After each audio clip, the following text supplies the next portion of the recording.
வணக்கம் மக்களே! இந்த வீடியோல சில பங்குகள் பற்றியான முக்கிய அப்டேட்ஸ் எல்லாம் நம்ம டிஸ்கஸ் பண்ண போறோம். எத பற்றியெல்லாம் பேச போறோம்ன்ற ஒரு கிளான்ஸ் நம்ம பார்ப்போம்.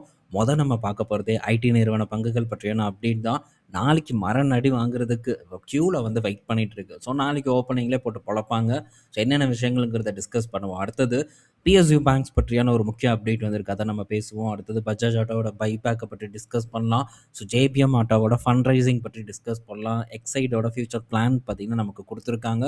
அதையும் வந்து டிஸ்கஸ் பண்ணலாம். ஸோ இதெல்லாம் பார்க்கறதுக்கு முன்னாடி மார்க்கெட்டோட பெர்ஃபார்மன்ஸ் இன்னைக்கு இடையில பெட்டரா தான் இருக்கு. 80 பாயிண்ட்ஸ் பாசிட்டிவா க்ளோஸ் ஆயிருக்கு. பேங்க் நிஃப்டி ஒரு 378 பாயிண்ட்ஸ் வரைக்கான ஏற்றத்த டெலிவர் பண்ணியிருக்கு. அப்படியே ஸ்லோவான மூவ்மெண்ட்ட குடுத்து ஒரு வழியா பாசிட்டிவா க்ளோஸ் பண்ணதே ஒரு நல்ல விஷயம் தான் என்ன பொறுத்தவரைக்கி. கன்டினியூஸா பார்த்தீங்கன்னா, நிஃப்டி 50 அப்படியே கொஞ்சம் கொஞ்சமா ஏற்றத்த குடுத்துட்டுருக்கு. பேங்க் நிஃப்டி கொஞ்சம் அபாரமான ஒரு ஏற்றத்த தான் டெலிவர் பண்ணிட்டுருக்கு. ஸோ நல்ல ரெக்கவர் இருந்திருக்கு. பட் இந்த இடத்துல அந்த அளவுக்கு ரெக்கவர் பார்த்தீங்கன்னா ஏற்படல. ஸோ ஏற்படுவதற்கான வாய்ப்பு வரக்கூடிய காலங்கள்ல இருக்கு அப்படிங்கிற ஒரு எதிர்பார்ப்பும் இருக்கு. ஏன்னா, இந்த போர் பார்த்தீங்கன்னா, ஆல்மோஸ்ட் வந்து கம்ப்ளீட் ஆக போகுது. ஸோ இதுக்கப்புறம் எதுவும் நடக்காது அப்படின்னு நம்ம நெனைக்கலாம். மேபி நடந்ததுன்னா அது நம்ம கையில இல்ல. ஸோ இப்போ இதன் காரணமா இந்த க்ரூட் ஆயில் பார்த்தீங்கன்னா, நல்ல சரிவ சந்திச்சுட்டு வந்துட்டுருக்கு. இப்போ வரைக்கும் ஒரு 3% வரைக்கான இறக்கத்த குடுத்துட்டுருக்கு. $75ல பார்த்தீங்கன்னா, க்ரூட் வந்து ட்ரேட் ஆயிட்டுருக்கு. ஒரு நல்ல சரிவு தான். ஸோ ஃபர்தரா இன்னும் டிப் ஆகி ஒரு நல்ல ஒரு இதுக்கு முன்னாடி இருந்த லோக்கு வந்ததுன்னா, ரொம்ப சந்தோஷமா இருக்கும். ஸோ ஏதாவது பெட்ரோல் பிரைஸ் கம்மி பண்ணுவாங்களாங்கிறதெல்லாம் பொறுத்திருந்து பார்ப்போம். பட் மற்ற பல கம்பெனிஸ்க்கு பார்த்தீங்கன்னா, இதனால நேரடி பயன்கள் கிடைப்பதற்கான வாய்ப்பு அதிகமா வந்து இருக்கு. ஸோ அதனால நம்ம வெயிட் பண்ணி பார்ப்போம். ஃபர்தரா இந்த டவுன்ஃபால் க்ரூட்ல இருக்கான்ட்டு. அடுத்தது பார்த்தீங்கன்னா, இப்போ இந்த ப்ராப்ளம் வந்து முடிய போகுது, சைன் ஆக போகுது. ஸோ இந்த சூழ்நிலையில பல ஆப்பர்ச்சுனிட்டீஸ் பார்த்தீங்கன்னா, கண் முன்னாடி இருக்கு. ஸோ இந்த கேஇசி ஸோ இத வந்து நீங்க இன்னொரு டைம் ஒருக்கா செக் பண்ணி பாருங்க. ஸோ இது ஒரு ரிஸ்கி ஸ்டாக்கா தான் வந்து நான் கிளாசிஃபை பண்ணியிருக்கேன். அதனால இந்த பங்குல என்னோட ஆக்ஷன வந்து உங்க கூட டெஃபினட்டா வந்து ஷேர் பண்ண முடியாது. ஸோ அதனால ஷேர் பண்ண மாட்டேன். பட் இத பற்றியான கம்ப்ளீட் டீட்டெயில்ஸ பார்த்தீங்கன்னா, ஆர்டிக்கல் வடிவத்தில நான் போட்டிருக்கேன். ரெட்டில் ஆப்ஷன் குளோபல்ல இந்த நிறுவனத்த பற்றி தனியா ஒரு வீடியோவும் வந்து போட்டிருக்கேன். அது போக இன்னைக்கு நைட்டு அப்படி இல்லைன்னா, நாளைக்கு காலையில பார்த்தீங்கன்னா, இந்த கேஇசி இன்டர்நேஷனல் பற்றியான அடுத்த ஒரு அப்டேட் இருக்கு. ஸோ அதையும் வந்து நான் போஸ்ட் பண்றதுக்கு ட்ரை பண்றேன். முடிஞ்ச அளவுக்கு சீக்கிரமா போஸ்ட் பண்ண ட்ரை பண்றேன். செக் பண்ணி பாருங்க. அனாலிசிஸ் பண்ணி பார்த்துட்டு, ஸோ அதுக்கப்புறமா நீங்க உங்களுடைய ஓன் டிசிஷன் எடுங்க. ஸோ இந்த இடத்துல என்னோட டிசிஷன டெஃபினட்டா ஷேர் பண்ண முடியாது. ஸோ ஏன்னா, அதுக்கப்புறம் அது எனக்கு தான் வந்து ஒரு பின்னாடி ஒரு ப்ராப்ளமா வந்து வருவதற்கான வாய்ப்பு இருக்கு. ஸோ எல்லாத்துக்கும் உட்காந்து பதில் சொல்லிட்டு இருக்க முடியாது. ஸோ அதனால நீங்க இதில டிசைட் பண்ணுங்க. இருக்கக்கூடிய எல்லா விஷயங்களையும் பார்த்தீங்கன்னா, நான் டீட்டெயில்டா இதுக்கு முன்னாடி எக்ஸ்ப்ளைன் பண்ணியிருக்கேன். ஸோ இன்னும் ஃபர்தரா அடுத்த அப்டேட் என்னங்கிறத விரைவில் உங்க கூட ஷேர் பண்றேன். ஸோ நெக்ஸ்ட் பார்த்தீங்கன்னா, நம்ம அ இந்த ஐடி கம்பெனிஸ் பற்றியான அப்டேட் தான் டிஸ்கஸ் பண்ண போறோம். ஸோ என்னன்னா, அசென்ச்சரோட ரிசல்ட் வந்திருக்கு. ஸோ இது வந்ததும் பார்த்தீங்கன்னா, இன்னைக்கு டேல போட்டு பொளந்து எடுத்திருக்காங்க. சரியான டவுன்ஃபால். நான் வாங்கிட்டு தான் இப்போ வந்து உட்காந்து பேசிட்டே இருக்கேன். ஸோ இந்த பங்கு ஒரு $131 இப்பவும் அதே ரேட்ல தான் வந்து ட்ரேட் ஆயிட்டு இருக்கு. ஸோ அங்க தான் வந்து வாங்கியிருக்கேன். நான் இப்போ இந்த அசென்ச்சரோட ரிசல்ட் வந்திருக்கு. எப்படி இருக்கு அப்படிங்கிறத சின்னதா வந்து மேலோட்டமா செக் பண்ணுவோம். ஸோ ரிசல்ட்ட பொறுத்தவரைக்கும் குறையலாம் இல்ல. ரெவென்யூ பார்த்தீங்கன்னா, ஒரு 6% உயர்ந்திருக்கு. ஒரு $1 பில்லியன் பார்த்தீங்கன்னா, உங்களுடைய ரெவென்யூ வளர்ந்திருக்கு. $18.7 பில்லியன் இந்த காலாண்டு ரெஜிஸ்டர் பண்ணியிருக்காங்க. நியூ புக்கிங் பார்க்கும்போது லைட்டா டிப் ஆயிருக்கு. ஸோ இந்த காலாண்டுல $19.3 பில்லியன் இருக்கு. இது போன வருடம் இதே காலாண்டோட கம்பேர் பண்ணும்போது $19.7 பில்லியன் இருந்திருக்கு. ஸோ பெரிய மாற்றம் இல்ல. சொல்லப்போனா ஸ்லைட்லி டிப் ஆயிருக்கு. பட் புது கிளையண்ட்ஸ் இந்த குவார்ட்டர்ல பார்க்கும்போது 104 கிளையண்ட்ஸ வந்து அசென்ச்சர் அக்யூர் பண்ணியிருக்காங்க. அவங்களுடைய அந்த டீலோட வொர்த் அப்படின்னு பார்க்கும்போது $100 மில்லியன் இல்லன்னா அதுக்கும் மேற்பட்ட அமௌண்ட்ல இந்த கிளையண்ட்ஸ வந்து அக்யூர் பண்ணியிருக்கிறதா ஒரு தகவல் வந்திருக்கு. 13% பார்த்தீங்கன்னா உயர்ந்திருக்கு. இந்த கிளையண்ட்ஸோட எண்ணிக்கை பார்க்கும்போது. இது அசென்ச்சர பொறுத்தவரைக்கும் நல்ல செய்தி. ஸோ கேஷ் ஃப்ளோ நல்ல ஸ்ட்ராங்கா தான் வந்திருக்கு. ஸோ அது போக பார்த்தீங்கன்னா, இருக்கக்கூடிய பணத்த குடுக்கவும் செஞ்சிருக்காங்க. ஸோ மொத்தம் $2.2 பில்லியன் வரைக்கும் குடுத்துருக்காங்க. அத திரும்ப ஷேர் ஹோல்டர்ஸ்க்கு. $1.2 பில்லியன் பார்க்கும்போது பைபேக் ஸோ ஷேர பார்த்தீங்கன்னா திரும்பி வாங்குனது. பேலன்ஸ் $1 பில்லியன் பார்த்தீங்கன்னா, டிவிடெண்டா வந்து குடுக்குறாங்க. ஸோ டிவிடெண்ட்ட 10% உயர்த்தியிருக்காங்க. $1.50 பார்த்தீங்கன்னா 1.63 அதாவது $1.63 பார்த்தீங்கன்னா டிவிடெண்டா அனௌன்ஸ் பண்ணியிருக்காங்க. ஸோ இது அசென்ச்சர் பற்றியான ஒரு அப்டேட். ஸோ அசென்ச்சர் இப்போ $131 ட்ரேட் ஆயிட்டு இருக்கு. ஸோ நல்ல ஒரு இடத்துல இருக்கிறதா தான் நான் ஃபீல் பண்றேன். தொடர்ந்து பார்த்தீங்கன்னா சரிவு ஏற்பட்டுட்டு இருக்கு. ஸோ இருக்கக்கூடிய குவான்டிட்டீஸ இன்னைக்கு அப்படியே வந்து டபுள் பண்ணிட்டேன். ஸோ ஃபர்தரா டிப் நடக்குமான்னு பார்ப்போம். ஆல்மோஸ்ட் கோவிட் லோல வந்து ட்ரேட் ஆயிட்டு இருக்கு. ஐடி கம்பெனிஸ் பற்றியான அப்டேட் நான் ஆல்ரெடி ஷேர் பண்ணியிருக்கேன். ஸோ இத பற்றி இன்னும் கொஞ்சம் டீட்டெயில்டாவே வந்து அப்கமிங் ஏதாச்சும் ஒரு சந்தர்ப்ப சந்தர்ப்பம் கிடைச்சதுன்னா நம்ம கண்டிப்பாக டிஸ்கஸ் பண்ண ட்ரை பண்ணுவோம். பட் பெரிய ஒரு ப்ரெஷர் பார்த்தீங்கன்னா இன்னைக்கு அசென்ச்சரில் வந்து ஏற்பட்டிருக்கு இந்த ரிசல்ட் காரணமாக. ஸோ இதுக்கு மெயின் ரீசன் கைடன்ஸ் பார்க்கும்போது கம்மியாக கொடுத்துருக்காங்க. ஸோ ஒரு 3லேருந்து ஒரு 4% வரைக்கான ஒரு growth இருக்கும் அப்படின்ட்டு ஒரு டார்கெட் செட் பண்ணியிருக்காங்க.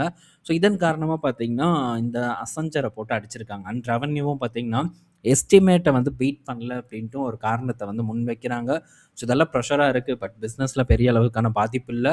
ஸோ என்னை பொறுத்த வரைக்கும் நான் இந்த இடத்துல ஸ்ட்ராங்காக இருக்கேன். ஸோ இன்னும் ஃபர்தராக பல அப்டேட்ஸ் அவங்க கூட கொண்டு வந்து சேர்க்க நான் ட்ரை பண்ணுறேன். அடுத்தது ஸோ இதோட ஒரு தாக்கம் நம்ம கம்பெனிஸ் மேலே எப்படி இருக்குன்னு பார்த்தா இன்ஃபி ஏடிஆர் பார்த்தீங்கன்னா இன்றைக்கி டேயில் விழுந்திருக்கு. ஒரு 5% வரைக்கும் ஒரு இறக்கத்தை பார்த்தீங்கன்னா போஸ்ட் பண்ணியிருக்கு. அண்ட் அதே மாதிரி விப்ரோவும் பார்த்தீங்கன்னா கீழே இறங்கியிருக்கு. ஸோ கரண்ட்டாக இன்ஃபோசிஸ் 7% வரைக்கும் இறக்கத்தை கொடுத்துருக்கு. ஸோ விப்ரோ பார்க்கும்போது சேம் இதே மாதிரியான இறக்கத்தை தான் கொடுத்துருக்குன்னு நான் நினைக்கிறேன். பார்ப்போம் எவ்வளோ இறங்கியிருக்கு அப்படின்ட்டு.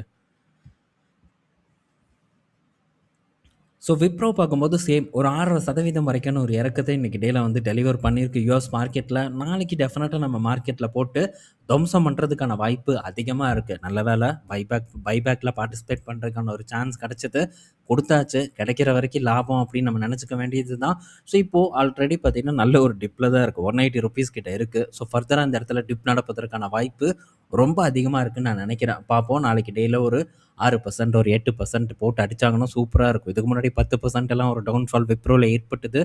நடந்ததுன்னா நல்லாயிருக்கும். ஸோ புதுசாக வந்து ஒரு சான்ஸ் பார்த்தீங்கன்னா விப்ரோவில் உதயமாகுங்கிறதுல மாற்று கருத்து இல்லை. மேபி நாளைக்கு போட்டு அடித்தாங்கன்னா கண்டிப்பாக இதை பற்றி நம்ம டிஸ்கஸ் பண்ணுவோம் முடிஞ்ச அளவுக்கு சீக்கிரமாக. அடுத்தது மியூச்சுவல் ஃபண்ட்ஸ் பார்த்திங்கன்னா ஸோ அதே மாதிரி வெறும் விப்ரோ மட்டும் இல்லை. ஸோ கண்டிப்பாக நாளைக்கு டிசிஎஸும் பார்த்திங்கன்னா சரிவடைவதற்கான வாய்ப்பு இருக்குது.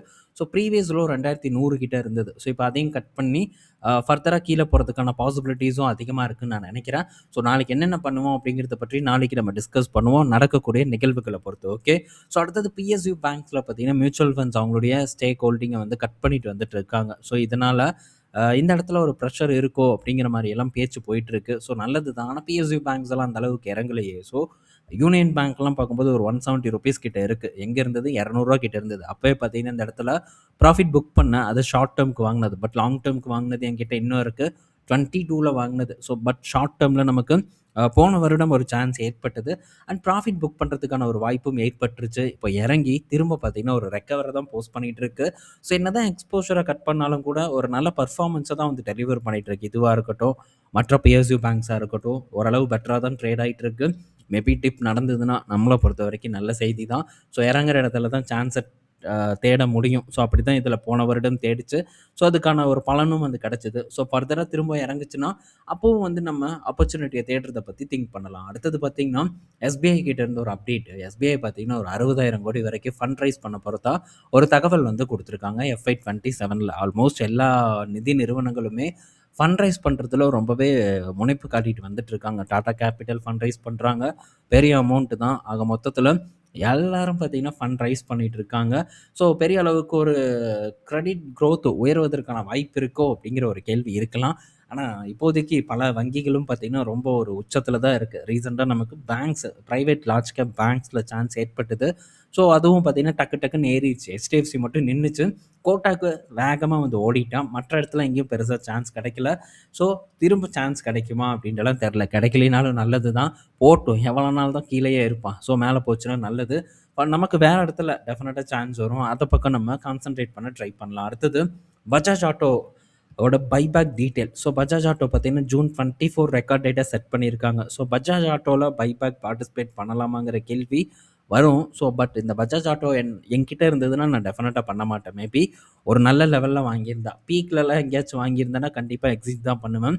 மேபி இதை வந்து ஒரு நல்ல குட் லெவலில் இதை நான் வாங்கியிருந்தேன்னா கண்டிப்பாக பைபேக்கில் நான் பார்ட்டிசிபேட் பண்ண மாட்டேன். ரீசெண்டாக விப்ரோவில் தான் வந்து நான் பார்ட்டிசிபேட் பண்ணேன். ஆரோவில் பார்ட்டிசிபேட் பண்ணல. ஜைடஸ்லேயும் வந்து பார்ட்டிசிபேட் பண்ணலை.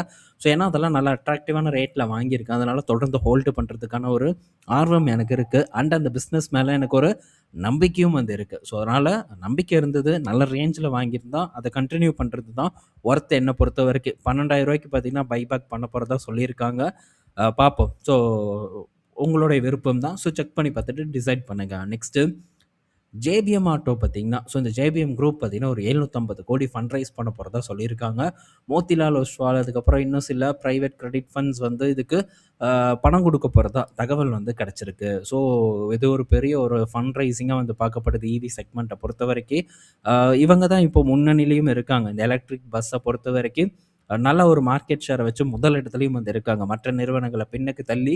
ஸோ எத்தன நாட்களுக்கு இருப்பாங்கங்கிறத நம்ம வெயிட் பண்ணி பார்ப்போம். அடுத்தது எக்ஸைட் கிட்ட இருந்த அப்டேட்டு. ஸோ எக்ஸைட் பார்த்தீங்கன்னா, அவங்களுடைய பிளான வந்து இந்த ஏஜிஎம்ல சொல்லியிருக்காங்க. ஸோ அவங்க என்ன சொல்றாங்க, நாங்க இன்னும் தொடர்ந்து வந்து இந்த லெட் ஆசிட் பேட்டரீஸ வந்து வச்சுக்க தான் போறோம். அதுவும் ஒரு பக்கம் இருக்கும். இன்னொரு பக்கம் ஸோ இந்த லித்தியம் அயன் செல்லும் வந்து இருக்கும் அப்டின்ட்டு வந்து மென்ஷன் பண்ணியிருக்காங்க.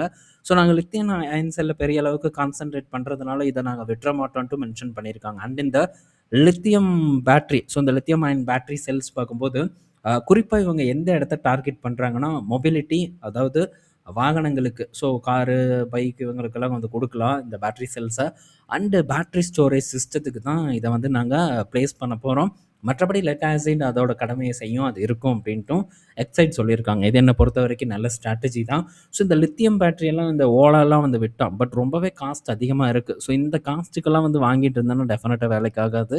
ஸோ இந்த பழைய பேட்டரி, தண்ணி ஊத்தி வைக்கிற பேட்டரியே நல்ல பேட்டரி தான். அதையவே பேசாம நம்ம வச்சுக்கிறது நல்லது. ஸோ அந்த ஸ்ட்ராட்டஜியா கையில வச்சிருக்காங்க. ஏன்னா, இன்னும் வரைக்குமே டிமாண்ட் பார்த்தீங்கன்னா, இருந்துட்டு தான் வந்துட்டு இருக்கு. ஸோ டிமாண்ட் இருக்கிற வரைக்கும் இந்த நிறுவனங்கள் தொடர்ந்து அந்த ஏரியால ப்ளே பண்ணுவாங்கன்ட்டு நம்ம எதிர்பார்க்கலாம். இன்கேஸ் டிமாண்ட் போகுதுன்னா, அந்த கெப்பாசிட்டிய லித்தியம் அயன்ஸ் எல்லாம் வந்து ஃபியூச்சர்ல ட்ரான்ஸ்ஃபார்ம் பண்றதுக்கான வாய்ப்பு இருக்கு. ஸோ இது எக்ஸைட்டோட நிலவரமா இருக்கு. பட் இதெல்லாம் கொஞ்சம் ஓவர் வேல்யூட் பொசிஷன்ல இருக்கு. அண்ட் இத பற்றி டீட்டெயில்டா பார்த்தீங்கன்னா, வெப்சைட்ல நான் ஷேர் பண்ணியிருக்கேன். ஸோ எப்படி போயிருக்கு, ஸோ இதுக்கு எப்படி காம்படிஷன் வரும், ரிலையன்ஸ் யார் என்ன பண்ண போறாங்கங்கிறத பற்றி பல விஷயங்கள வந்து பேசியிருப்போம். அதனால ஸோ போதும் அப்படின்னு நான் நினைக்கிறேன். டவுட்டா இருந்ததுன்னா செக் பண்ணி பாருங்க. ஸோ இந்த வீடியோல பல இன்ஃபர்மேஷன் பார்த்துருப்போம். பயனுள்ளதா இருக்கும்னு நான் நினைக்கிறேன். நாளைக்கு நம்ம இன்னொரு ஒரு வீடியோல மீட் பண்ணுவோம். பாய் மக்களே!